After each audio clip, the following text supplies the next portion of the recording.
कंकाल का रहस्य। चौरा गांव के खेतों में इन दिनों खुदाई का काम चल रहा था। असल में इसी गांव से होकर एक अच्छी सड़क गुजरनी थी, इसलिए यहाँ खुदाई शुरू की गई थी। अचानक एक दिन खुदाई करने वाली मशीन से कुछ टकराता है।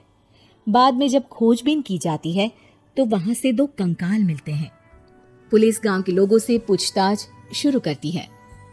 आप लोगों को क्या लगता है ये किसके कंकाल हो सकते हैं? अरे साहब, हमें क्या पता ये किसके कंकाल है, आप ही लोग पता लगाइए। हम लोग तो बहुत ज्यादा डरे हुए हैं। हाँ, हमारी फॉरेंसिक टीम अभी आ रही है। ये बताओ कि इस गांव के रहने वाला कोई जोड़ा गायब तो नहीं ना?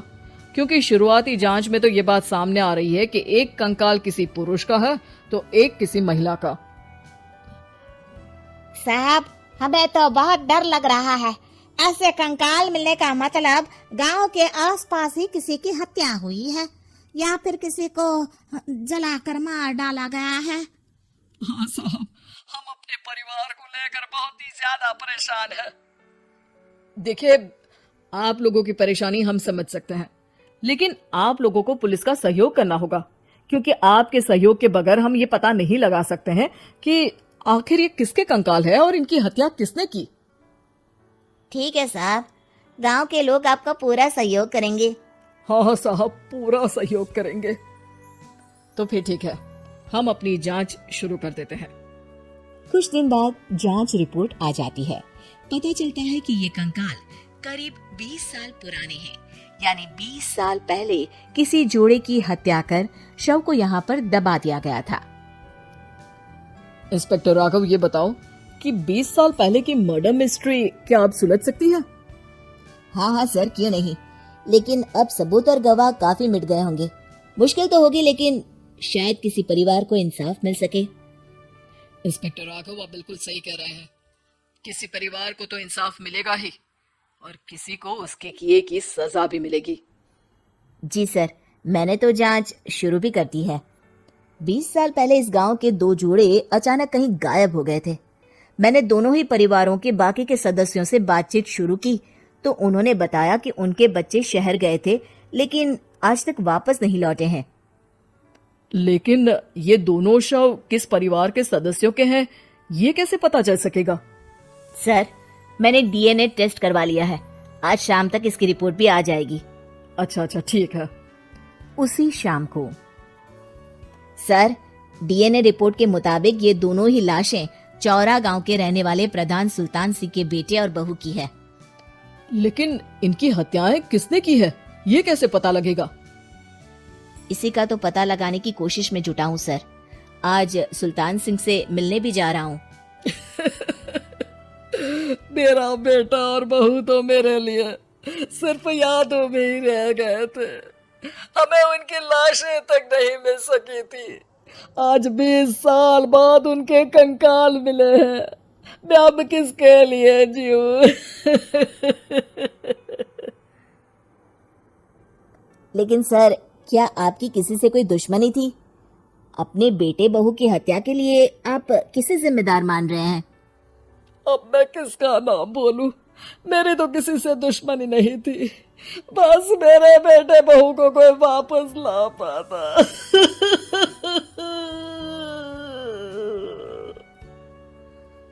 इसके बाद सुल्तान सिंह फूट फूट कर रोना शुरू कर देते हैं। सर, अब आप इनका अंतिम संस्कार करवा सकते हैं। कम से कम इनका शरीर ना सही, इनका कंकाल तो आपको मिला है। लेकिन हाँ, अगर आपको कुछ भी याद आए तो जरूर बताइएगा। मेरी तो बेटा अब उम्र हो गई है, लेकिन मेरे बेटे और बहू के हत्यारों का जरूर पता लगाइएगा, क्योंकि जब तक हत्यारे पकड़े नहीं जाएंगे मेरा मन नहीं मानेगा। सर, हमारी पूरी कोशिश रहेगी हत्यारे को पकड़ने की। लेकिन एक बात बताइए, उस वक्त आपको किस पर शक गया था? उस वक्त मेरे एक ड्राइवर को पकड़ा गया था, लेकिन सबूतों के अभाव में उसे छोड़ दिया गया था। अच्छा, और ड्राइवर पर कैसे शक हुआ था? क्योंकि उस दिन ड्राइवर छुट्टी पर था। उस समय लेकिन लाश क्यों नहीं मिल सकी थी? उस वक्त पुलिस ने बहुत कोशिश की थी, लेकिन दोनों की डेड बॉडी नहीं मिल सकी थी। ठीक है, हमारी तफ्तीश चल रही है, मैं फिर आऊंगा।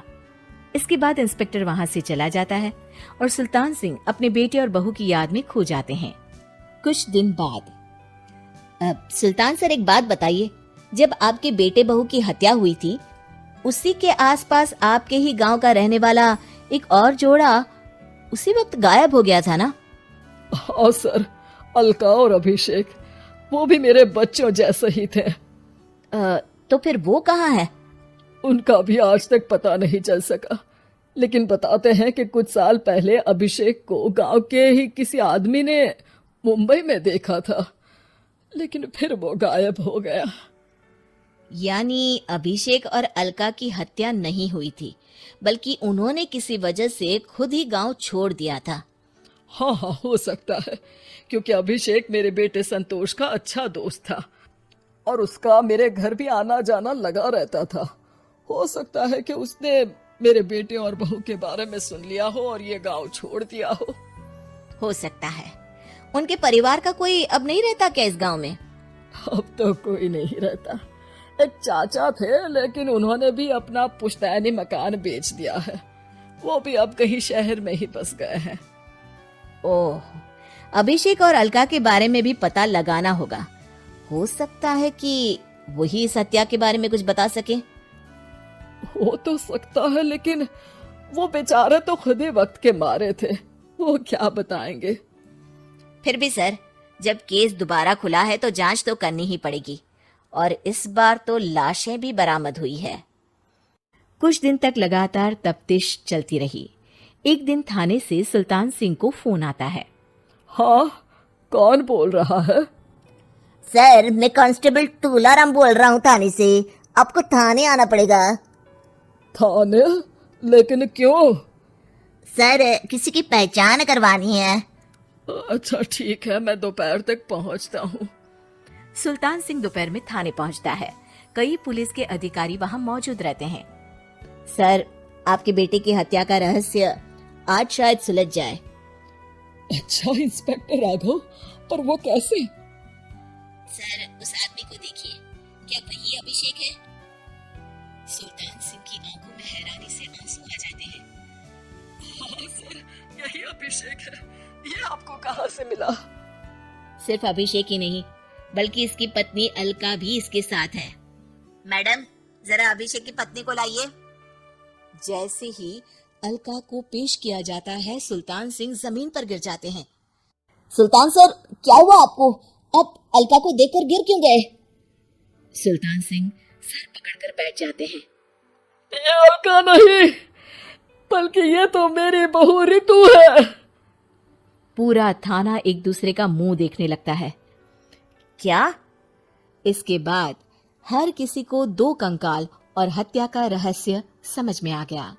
अभिषेक और रितु ने मिलकर संतोष और अलका की हत्या की थी और लाश को जमीन के नीचे दबा दिया था।